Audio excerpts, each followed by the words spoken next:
Hey everyone, I'm Vikram Salunke and welcome to the Python for InfoSec. So this is a video number 10 and we will see tuples. Sometimes you want to create a list of items that cannot change. So for that we use tuples. Tuples are immutable. That means its values cannot be changed. So we are inside a Kali machine. Let's type some Python code.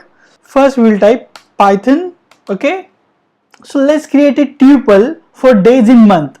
For that we will use dates equals tuples are written within the round brackets. So January contains 31 days. For February, let's take 28 days. March contains 31 days. April contains 30 days. May has 31 days. June has 30 days. July has 31 days. August also has 31 days. September has 30 days. October has 31 days. November contains 30 days. And finally, December has 31 days.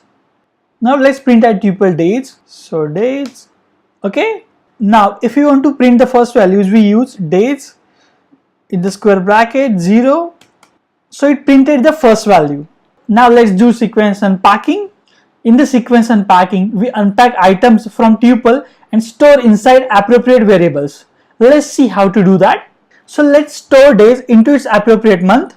Okay, so we'll start with Jan, then Feb, then March, then April, May, June, July, August, September, October, November and December.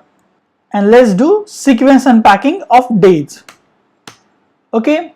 Now if I want to know the days in January, what I will do, I will just type Jan and it will give me the days in the January month. Let's see how many days October has. It has a 31 days. Let's see for May. It also has a 31 days. Let's go for June. It has a 30 days. So with the help of a sequence unpacking, we stored values inside its appropriate variables.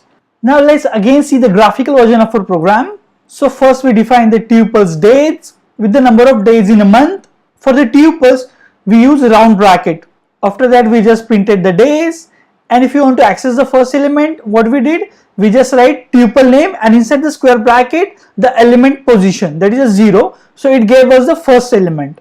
Now we wanted to store the days into its appropriate month. For that we use sequence unpacking, and using that we stored the number of days into the variables such as Jan, Feb, March, etc. And after that we just printed the value using a month name, and that gave us the value of that appropriate month. So that's it for this video. I hope you understood tuples correctly. So if you like this video, then don't forget to hit the like button and make sure you subscribe to the channel. Thank you.